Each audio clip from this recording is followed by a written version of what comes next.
All right, guys, thank you for joining us for this Black Hills Information Security webcast. We have Joff Thyer here. He's talking about Python ps.util module exploring in Windows. Joff, take it away, buddy. Okay, I think I will. All right. Hi, everybody. Look, I'm so glad you were here for the pre-show banter. And if you weren't, you missed out because it's probably the best part of the show today. Oh, I didn't mean to say that. All right. We're going to talk about the ps.util module in Python. If you didn't know me before, I'm Joff Thyer.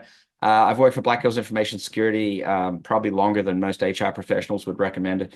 I'm an Antisyphon instructor, research dev, initial access ops, unofficial title of the malware pit boss. Yeah. The meme game on Discord and the various channels whenever we present is always awesome. And I collect some of these graphics from the memes that pop up. So, hey, you too could create a fun meme of Joff and maybe even feature in one of my title slides at one point. If you want, no copyright material, please. Make sure you're original, right? All right, we're going to talk about the Python ps.util module. So what is this thing?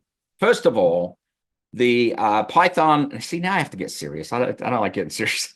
The Python ps.util module is a ps.py package. What does that mean? ps.py is the community agreed upon third-party package installation website, if you like, or resource for the Python community.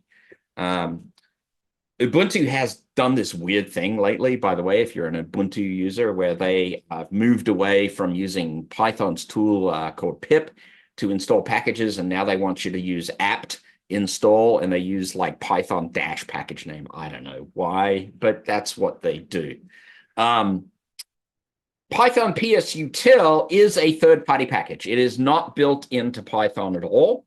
What it is a cross-platform module for process and system information. It supposedly works well across Linux, Windows, Mac OS, FreeBSD, OpenBSD, NetBSD, all the possible iterations of where you could run Python. There is a version of ps.util for both the Python 2.7 major version of Python, as well as 3.6 and up. Now, if you come to my class, which I really hope you do, I will encourage you very strongly to only develop in Python 3 these days, because Python 3 is the major release of Python today. The original Python 2 line of code is considered end of life as of mid-2020. And so it is well and truly time to move into the world of Python 3. In fact, it's past time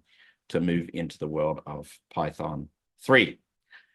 The scope of coverage for the ps.util module, it implements most functions covered by Unix-like tools. Notice I said Unix. Linux is just a variant of Unix, folks. Don't forget. PS, top, IO, top, LSOF, IF, config, netstat.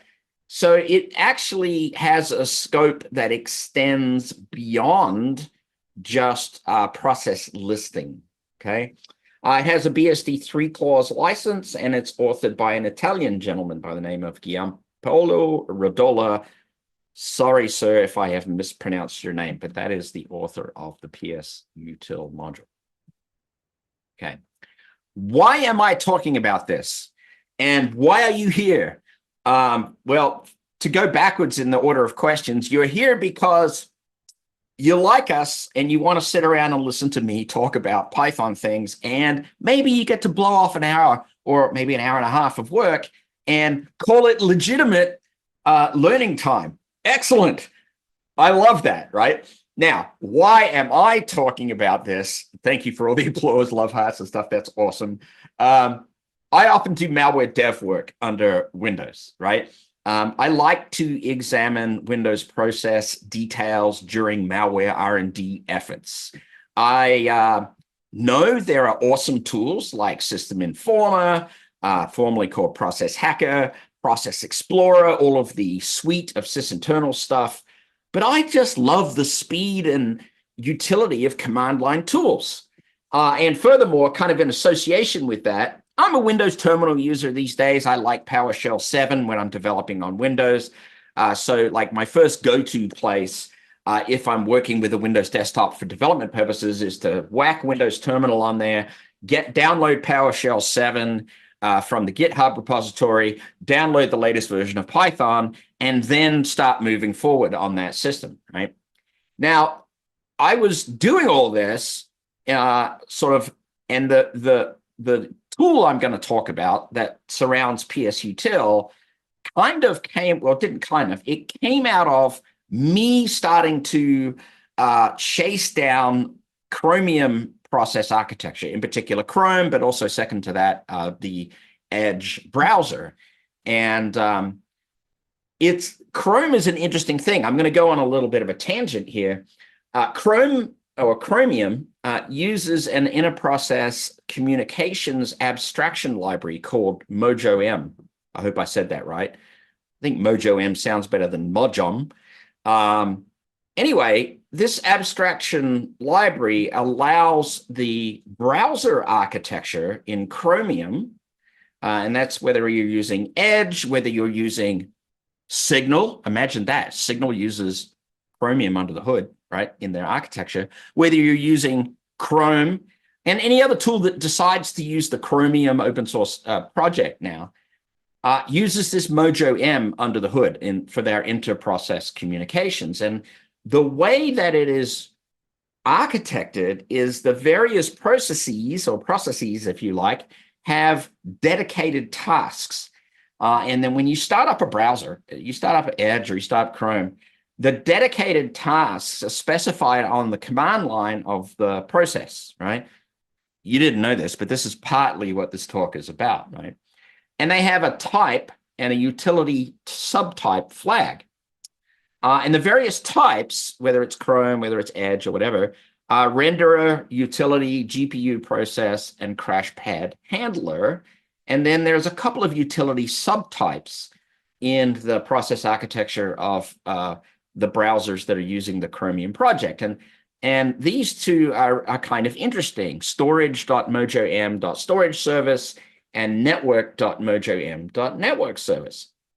In the latter category, the network.mojom.network service is actually responsible for all of the network communications that are at least not cached by the browser. And so the renderer processes in Chrome actually talk to the network process to ask for things from the network. And the network process is one of the dedicated processes that's part of the architecture, right? So since about 2021, some, in the Windows context specifically, some but not all of the Chromium processes are protected under Windows. This applies both to the Chrome and the Edge browser. And the mitigations that are applied to the browser processes are provided by the Windows Process Threads API. And this is actually implemented really, really well. The mitigations that are applied, particularly to the renderer and the GPU processes, which are the most highly targeted and attacked processes, are extensive. They're like ASLR, control flow guard, child process creation disabled, DEP, extension points disabled, restricted image loading, indirect branch prediction if it's supported by the hardware, right? Shadow stack stuff if it's supported by the hardware. This has actually gotten to be a really good defensive technology, right? In fact, if we dive into some of these, control flow guard, child process creation, I think that's fairly obvious. Images restricted, that particular API on Windows restricts the type of executable images that can be mapped into the process.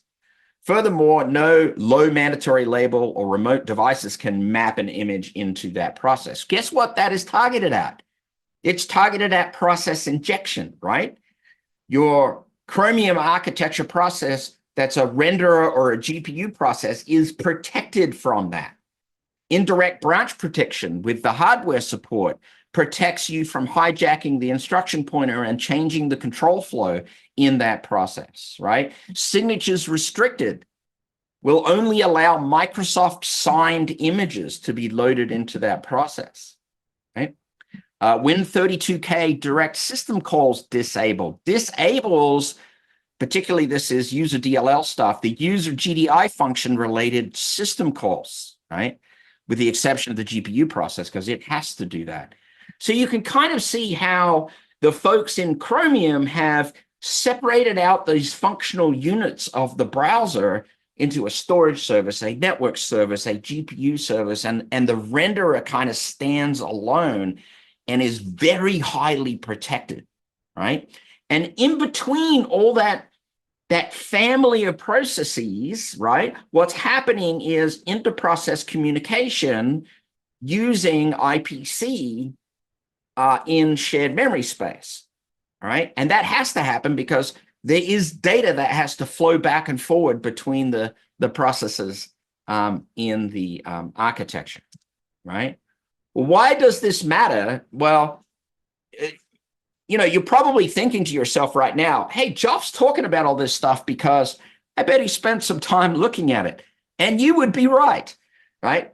Hacking, if you hack a browser, hacking Chrome or Chromium gives us access to some very interesting data today, right? Think about the world we live in, right? And this is stating the obvious, but we are doing cloud everything today. And cloud everything means we are interacting with our compute environment directly through the browser 99.9% of the time. So if I get a hold of the browser and are able to intercept data in any form, I have a very powerful mechanism to give us access to some very powerful environmental controls in any enterprise, right?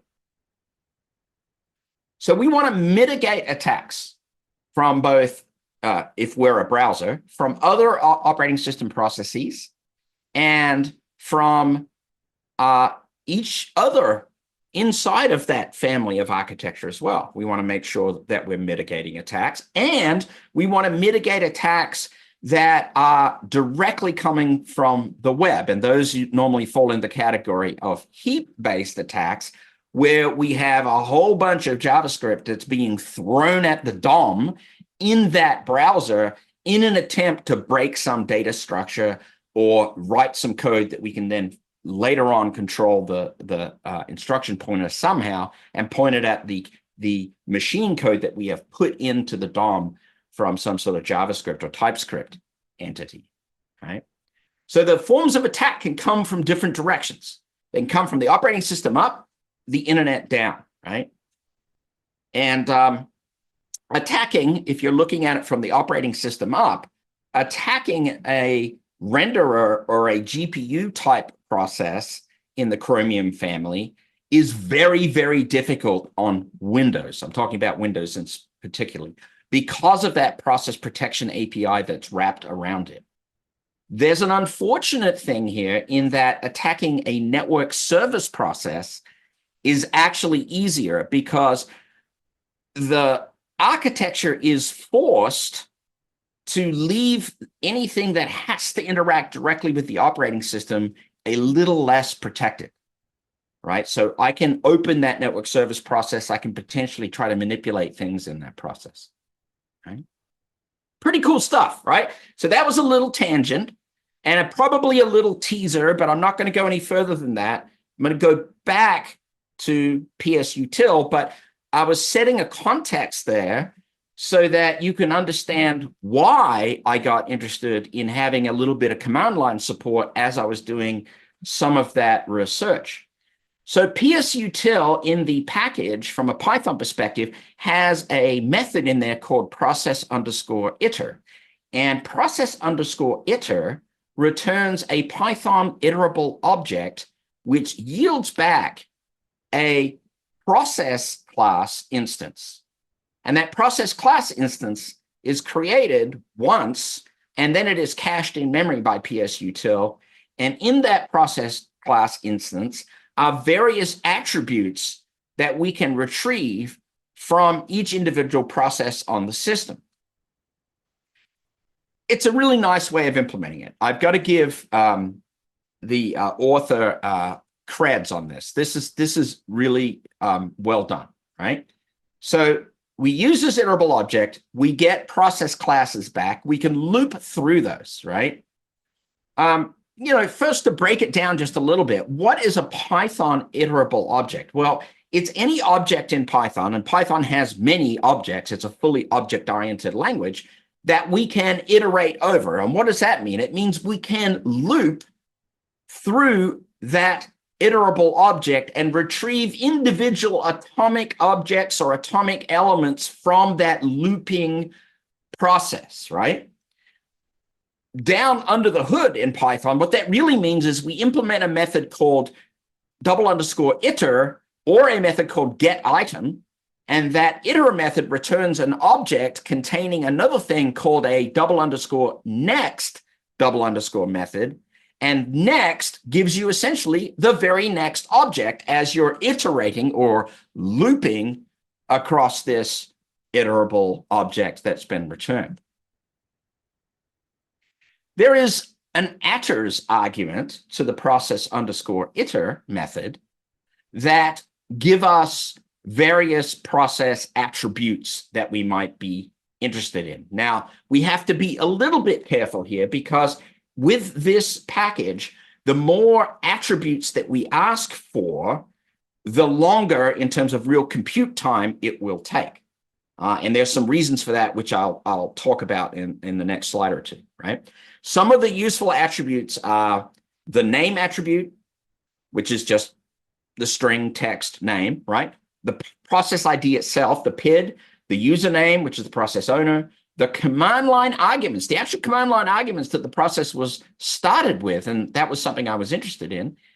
The environment, which is all the environment variables of the process, memory information, which returns a named Python tuple of fields containing extra memory information about the process, and then, of course, something like num underbar threads, which gives you the number of individual threads running in a process. And if you're familiar with a little bit on the Windows architecture, a process on Windows is essentially just a container that's got lots of threads in it. And threads is where the actual action is happening. The threads are actually running the code and doing the things that your process needs to do. Some of the attributes returned by memory underbar info are quite useful. For example, Windows has RSS, which gives you the number in bytes of bytes that that particular process has allocated. It's an alias for WSET, and that means working set, right? Working memory set. VMS, which is an alias for page file. That's the page file memory that is allocated in that process. Number of page faults. We've got the peak working set, the peak page pool. So it actually keeps some statistics for us, right? We've not only got the instantaneous page pool of memory and non-page pool of memory, we get the peak values as well in these process objects that are returned when we're iterating through processes. We get the peak page file as well as the page file, and we also get any private memory that might have been allocated for that process. So memory info gives us quite a lot of detailed information. There's another method as a part of the process class called memory maps. And memory underscore maps returns back a list of named tuples with process memory region information. Now, under Windows, in the ps.util package, the memory maps method or function only returns two items, and that is the loaded module name and the memory size in bytes of that loaded module. And again, this is called RSS, essentially the working set of memory for that particular DLL in that particular process, which is useful, right? In Linux, it gives much more detailed information. I don't have the full details on that, but the first implementation of ps.util was more focused on Linux and has more functionality in the Linux space, in fact, than it does in the Windows space.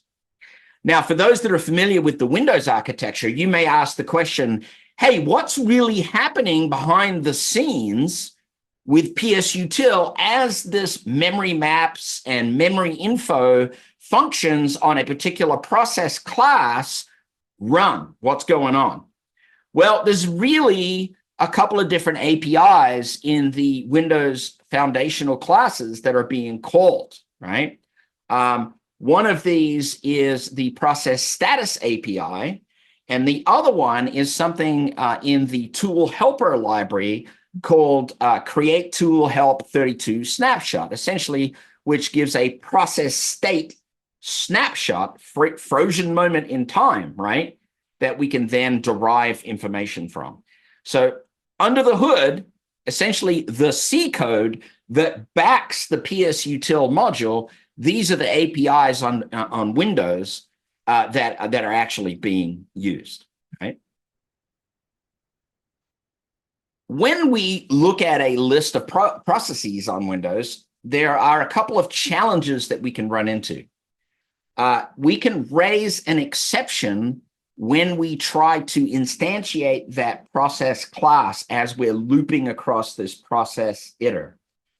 Commonly in Windows, the exceptions that we're going to raise are ps.util no such process, i.e. we, in the snapshot, see the process exists, but in the time that the snapshot was taken and the time that we actually try to access the attributes of that process in that process class, the process has died. It no longer exists. So that's going to be a no such process exception, right? We can also get an access denied, right? Because we might be running this process iteration as a regular Windows user. And as you well and truly know, there are system user processes. There are other user processes potentially in the operating system that we don't have privilege for to actually open that process and get information from. And make no mistake, when ps.util is iterating across processes and retrieving this information with these methods, it has to actually use a Windows Open Process API call to get some of that information. And we're going to get an access denied when we cannot open that process object. We can also get a timeout expired, which is raised when waiting for a process to terminate within a specific timeout, and that timeout period elapses. Right. The most common exception that we're going to run into for iterating over processes is going to be access denied, right? We just cannot open that process to get the information out of it. All right. So looping back, my goals again. I like command line tools, right? I was working with Chrome and Chromium-based research. I was very interested in process command line arguments and loaded module information about particularly the Edge and Chrome processes. And I wanted a clear and unambiguous process listing readout so that I could see those details. Furthermore, my goal was I wanted to sort the loaded modules by their memory footprint and optionally display those loaded modules. And the way I sorted them was from the largest memory footprint down to the smallest. And I also wanted some additional filtering options. And so with all of this in mind, having studied ps.util, having been dissatisfied with commands like task list and the task manager, and less dissatisfied with system informer, because let's not sugarcoat that. Process Explorer and System Informer are very, very useful tools, but they're not command line tools. I can't easily cut and paste from those tools. And I was after a command line tool. So I set about authoring a script called ps.py. Now, obviously, it uses the ps.util module. I had to use pip to install that. Alternatively, I could have gone to the ps.py website and downloaded it. I could have, if I was on an Ubuntu operating system, which I wasn't, I could have tried using apt-get, that kind of stuff, right? I have some additional modules I use. Two of these are built in to a standard Python installation. That would be pathlib and argparse. And then I wanted to put some pretty colors into the display. So I chose to pick up a module called Colorama, which really is a very, very simple third-party module exclusively focused on using ANSI color code display codes to change the color of the output, right? Which is really nice. Then I 100% implemented all of my code in this ps.py script in a Python class, and I just called it ps.args, which is probably something that my brain arbitrarily emitted at the time I started writing the script, right? So don't read any meaning into that. I was like, oh, I got to call a class something. Oh, let's call it ps.args, right? And move forward, right? Well, before we go too far, let's do a little bit of teaching, right? Because what I do, part of my job is an instructor for Antisyphon. So let's talk about the Python language elements we're actually using here. So we're using imported modules. We're using the built-in modules pathlib and argparse. We're using these third-party modules or packages, if you like, called psutil and Colorama. We're using the Python concepts of classes, attributes, and methods. And that's a fancy way of basically saying we're encapsulating functions and variables into an object, right? We're using format strings for printing the output. We're using for loops and some conditional logic. We're using dictionaries and lists in Python. We're using exception handling, and we're using a few string methods like lower. And we're also using the sorted method, as well as a concept called lambda functions. So there's actually quite a vast array of various Python language features sort of crammed into this relatively small script. When I write Python these days, I like to do it in the most efficient way that I can. And so I try to use a lot of the language features to raise that level of efficiency. And that comes from experience writing the language. Now, Python classes, well, Python is a fully object-oriented language, right? Everything in Python is an object. What is an object?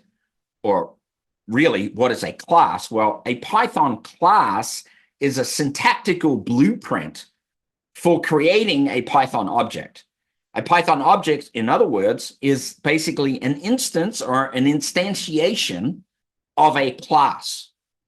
All objects in Python have attributes and methods associated with them. Well, a method is simply a function that's encapsulated within an object. Function comes from the concept of functional programming language. Every programming language that's ever been invented in the Van Neumann architecture on a computer is essentially a functional language-based concept, because that's the way the architecture works, right? An attribute is simply a variable encapsulated within that object, right? A Python dictionary and a list. Well, a dictionary is a data structure that's also known as a hash table. What does a dictionary do in Python? It stores items in memory as key value pairs. The key can be almost any object, but it's very commonly a string, like, well, quote, Joff, for example, right? The value can also be almost any Python object, but it's quite commonly a string, a list, maybe a tuple. A tuple is just a grouping of Python objects, right? Since the keys are hashed, looking up data in a hash table or a dictionary, you can use those words interchangeably, is very, very fast and efficient, okay? What about a list? A list is a simpler data structure. All it does is stores the elements by an integer index, which are basically just memory pointers. A list can contain almost any Python object. Also, one nice feature about a list in Python is that we can sort data in a list using the sorted method or the list.sort method. Now, when we try to sort data in a Python list, you got to remember that the values we're sorting in that list must be considered comparable objects. In fact, in Python 3, Python actually enforces this. It actually says, look, if you try to sort a list of Python objects and they are not comparable, in other words, I cannot say if this one is greater than this one or less than this one, then Python will throw an exception, right? Now, an easy way to get around that is often to just cast the object to a string, which you see that done quite often. What about exception handling? Well, Python, as it turns out, provides us exceptional exception handling. What is exception handling? Well, the modern computing architecture has something called exception handling built into the operating system today, which means when something unusual happens with a thread in a process, you can call another piece of code to handle the error. And most modern programming languages, Python included, provide us a way to catch any of those unusual conditions so that the script or the program, if you like, doesn't just break and crash. We can actually handle the unusual condition and go on to the next thing, right? In Python, we have both named exceptions and we have unnamed exceptions, right? The named exceptions, well, that's just RTFM. You go out, you read the documentation, find the names of those exceptions and catch them by name, or you can just catch the exception generically. And we definitely are using exception handling in this script. Command line arguments. My ps.py script also has the concept of command line arguments implemented. Now, as a Python programmer, before you consider going out and writing your own code to manage command line arguments, well, just don't. There is a built-in Python module that's been around for many years now called argparse. And argparse allows you to handle in a very uniform way any command line arguments that you need to pass into a script that you're writing.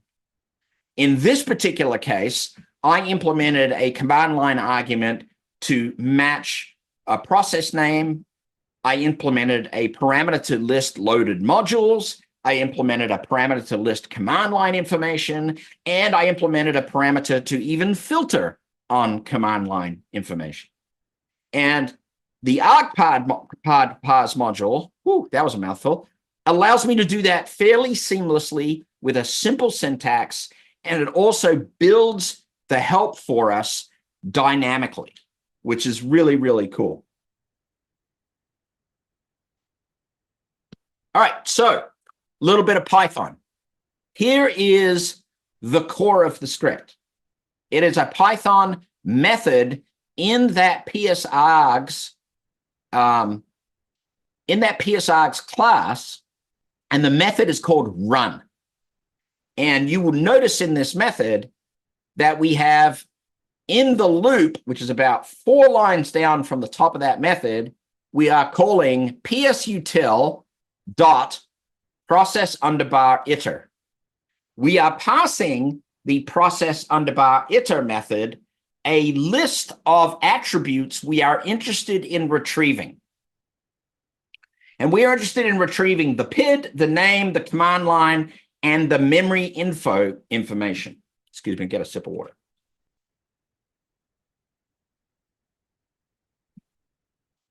Then we are using some exception handling to grab the value of the PID, get the value of the, excuse me, name, get the command line, and get the memory info working set value, and we're immediately dividing it by 1024 because that value is expressed in bytes and I wanted to display it in megabytes, okay? // in Python, that is called an integer division. It's called the floor operation. I wanted integer, I didn't want a floating point number. I don't need memory size in decimal points, right? I wanted a whole number, right? Then we have a couple of conditional matches in about the middle of the screen. If self.procname and procname.lower is not in name.lower, what am I doing there? I am looking at a parameter that I passed into the object called proc name. And if that parameter is implemented, or if it's got a value, I am testing it against the process name. In other words, this is the code that filters on process name. And if that condition succeeds, i.e., we are trying to filter on a process name, and the process name doesn't match the name that I retrieved, I want to continue to the next iteration of the loop. And that's what a continue statement does in Python. Goes up to that next iteration of the loop. So I'm not going to print anything. I've got another statement below it for filtering on command line parameters. And again, it's a very optimized logic. If self.command line and self.cmd line.lower not in join command line.lower, why am I doing that? Well, command line information from the process object is returned to me as a Python list. And so I joined the list back into just one big string, and then I'm looking for that command line info in that string. If I don't find it, again, I go to the next iteration of the loop. But that's only if I'm specifying those filtering options.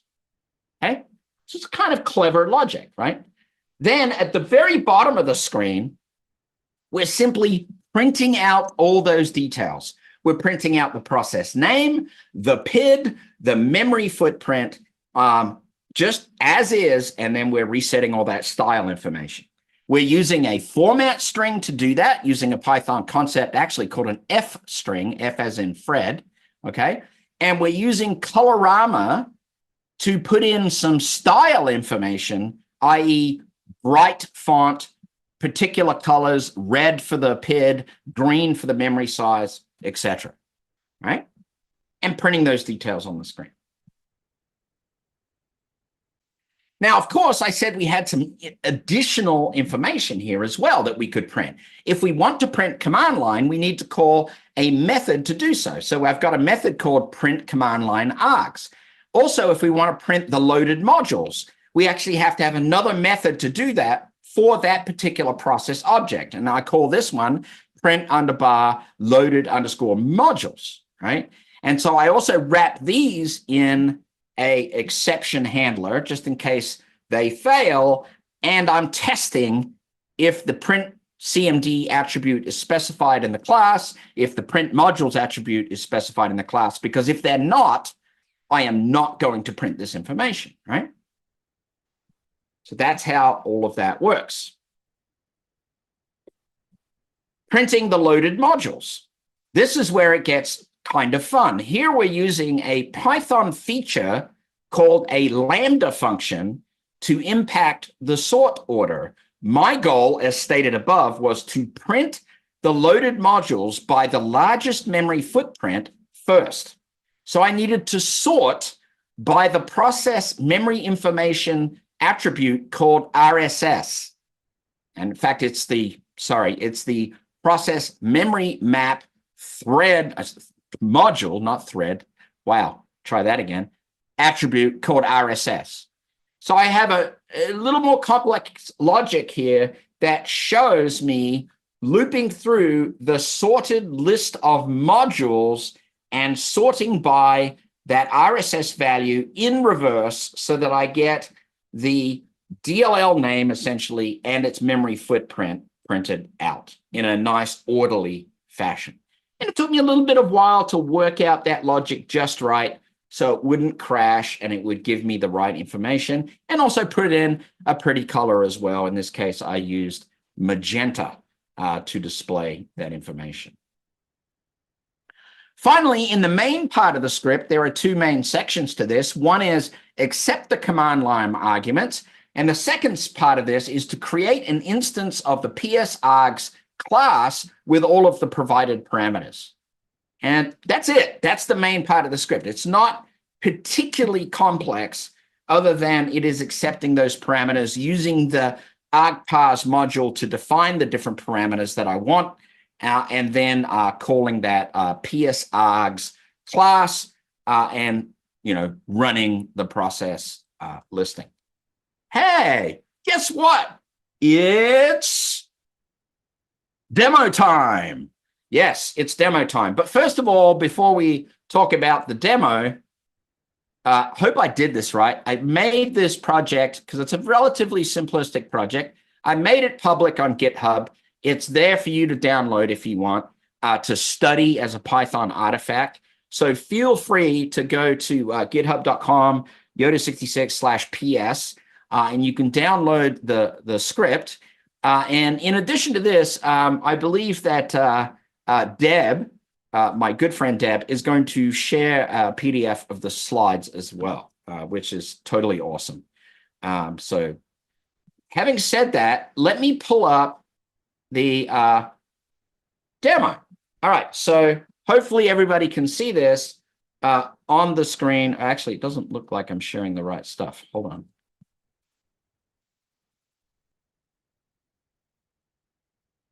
Let me go back to, I am screen sharing. All right, can everybody see what looks like a Windows PowerShell command prompt?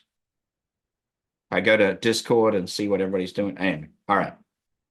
So here's my script. It's called ps.py. Like one of the guys who's in the back room or whatever, you can stop me if I'm not showing the right thing. Anyway, Jeff, yes. I do not see the thing that you should be showing. Okay, thank you. See, I knew somebody would stop me sooner or later. Anyway, all right. Let me go back to stopping the screen share and sharing the right thing. It would help to share the right thing, right? Here we go. Share screen, and we will share PS demo. All right, excellent. Can you now see what looks like a Windows terminal? And Perfect. Yeah, well, great. Thank you, Debs. Good job. All right, cool. So here's my ps.py script. It's all the stuff I talked about. I pretty much broke that out in the slideshow. And you can see here, if I just run python.exe on my Windows system, it's a Python installation, right? I actually used the App Store for this particular VM, and I got Python 3.11.8 installed, right? Control Z and hit enter will get us out of that. So I can now do python.exe, ps.py, and actually give it help, right? And you will see, I gave myself credit now since I wrote the slides because I thought, well, it might be good to give myself credit. And you will see the banner, and then you'll see all the help options. So if you just run this thing without any command line arguments, right?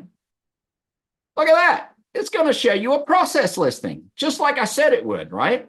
On your system. And it's going to give you the PID in nice red color. It's going to give you the number of bytes that process is consuming in a green color.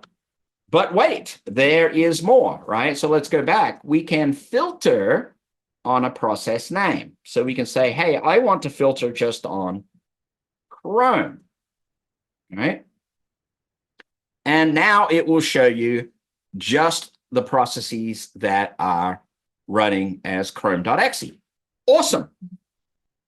But wait, there is a little bit more. Hey, I want to list the command line parameters of those Chrome processes.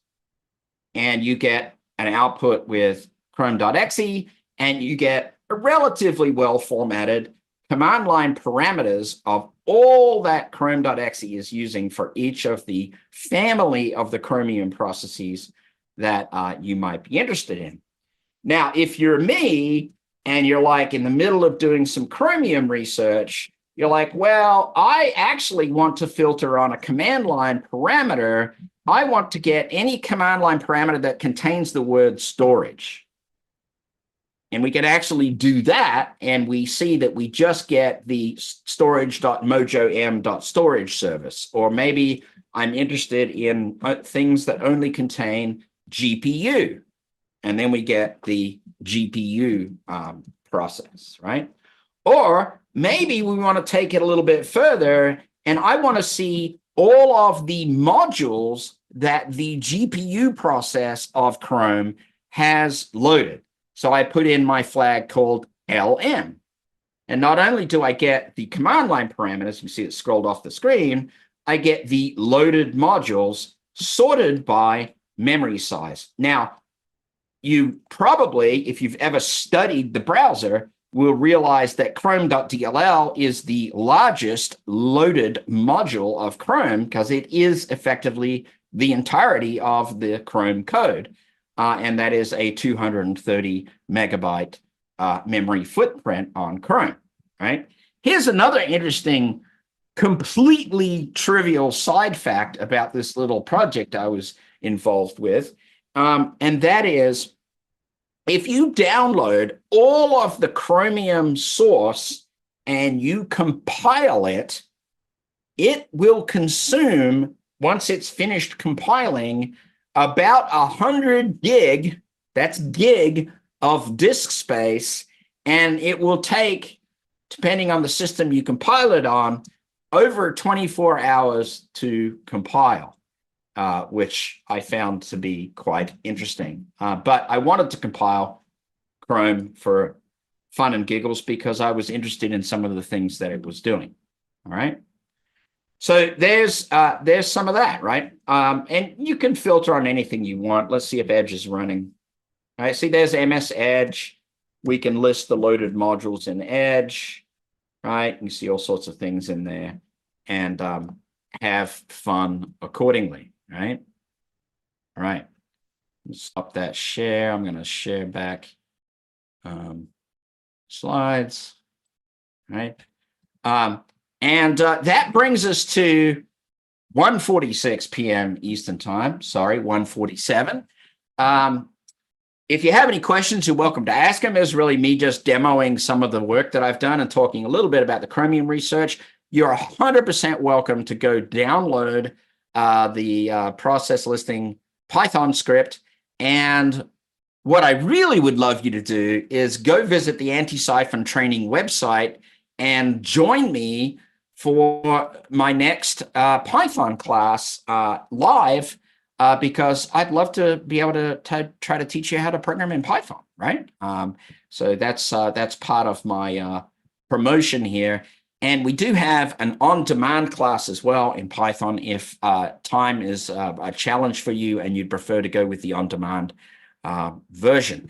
So with that, let me pause for questions. And what do we call it? I guess we'll call it post-show banter.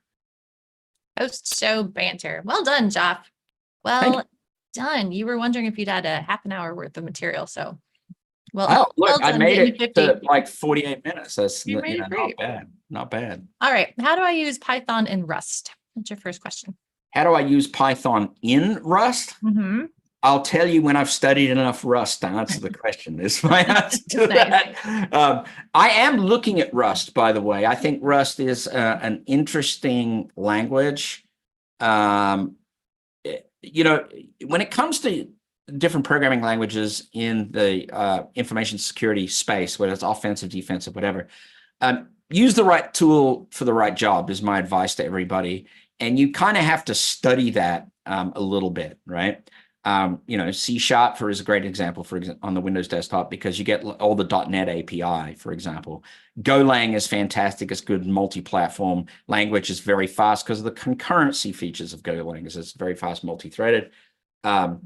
You know, Rust is a compiled language without some of Golang's, as near as I can tell, without some of Golang's baggage in terms of the memory management features that Golang brings along. And that makes it kind of an interesting language in and of itself.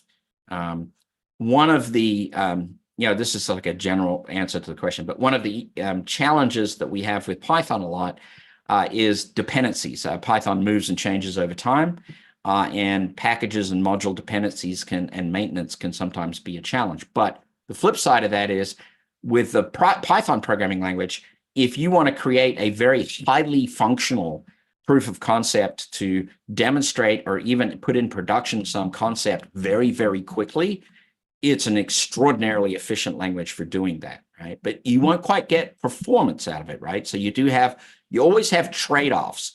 You get a lot of very high level constructs to the language that enable you to do things quickly and do things well. The trade-off is performance and some of the maintainability side of it. So it's always one of these games, picking the right tool. So. Well done. Zach, do you have any questions from Zoom or do we handle most of those? Yeah, there wasn't really any Not a in lot. from Zoom. Okay. Awesome. Awesome. Awesome. Any questions? If we missed some, go ahead and post them again. And we would love to have Joff create an answer, make up an answer, or give an actual Make up an answer. Yeah, I'll just make up an answer. Make up an answer. I can give you opinions, right? Everybody Oh, has. yes, exactly. Loki said there was a question on filtering by module loaded. I think that would be a version 2 feature, that one. I think that is a great suggestion, and I think filtering by module loaded. If you actually go to the repo and you download it, and you want to do a pull request and implement that, feel free to do so. I will integrate that code. Yeah, I think that's a good suggestion.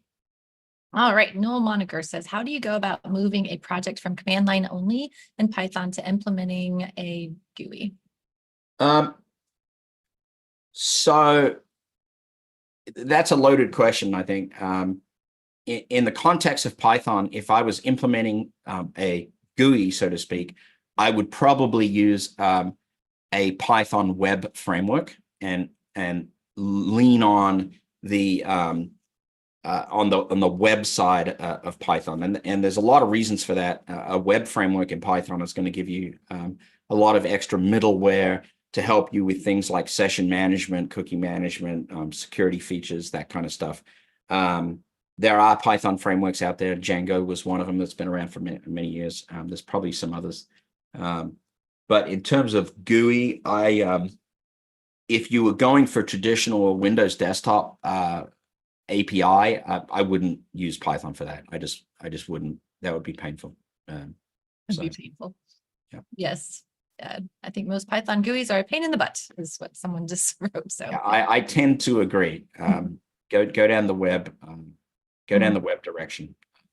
Right. So, Joff, you have an intro to Python class. There's a question about how about a more advanced Python class, Python for pen testing or Python. So that's a really great question, and I'd love to do that. I'm really struggling right now with trying to see if I can possibly replicate myself, because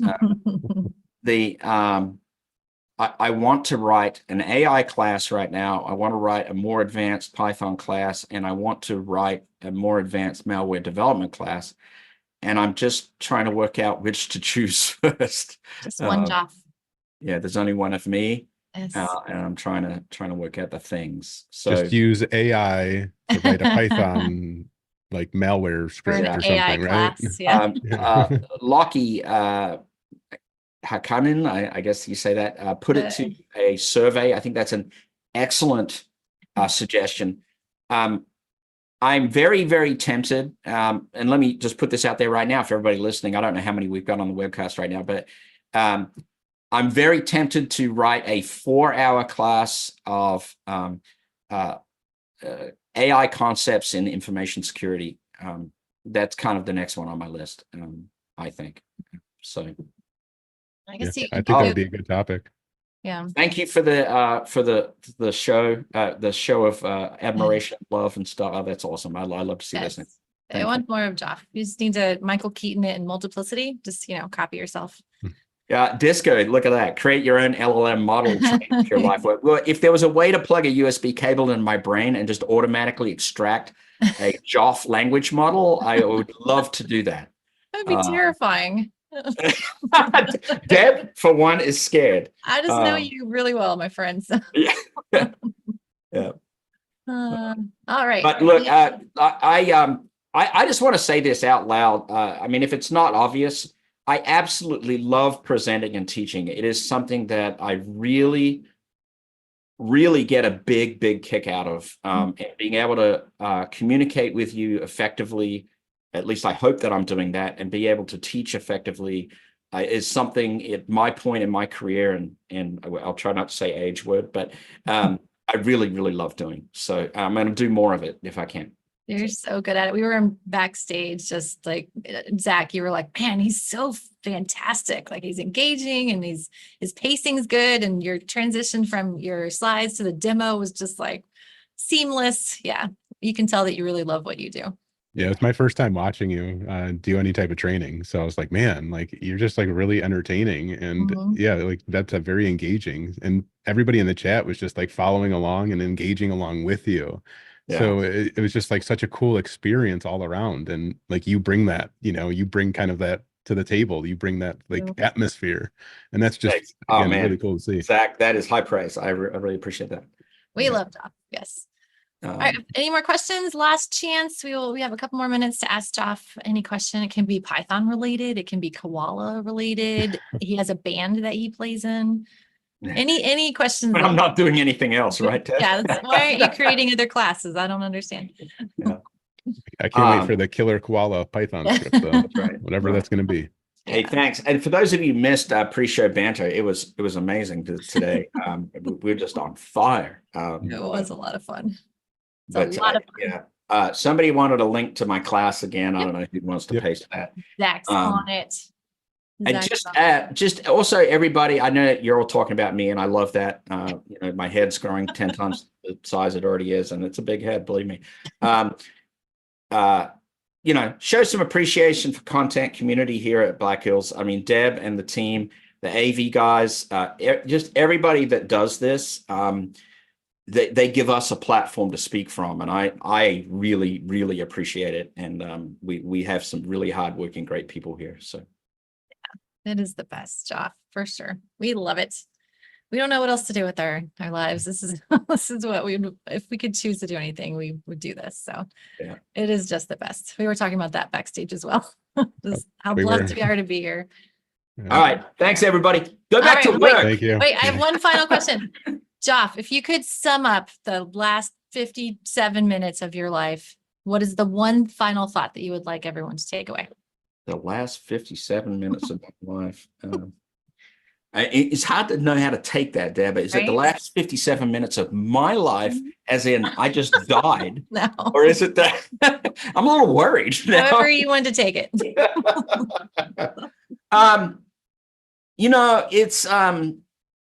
It's bring wow, so hard to say. Never stop learning, first of all. And talk to as many people as you can in this community, and never stop growing, and bring these concepts together. Don't, just good enough is never good enough. If you're going to be excellent at your job and excellent in the information security industry in particular, which is very, very challenging, then you have to be passionate about it. That's what I would say about the last 57 minutes. And you did. That was you. You were passionate about what you were teaching. So thank you so much.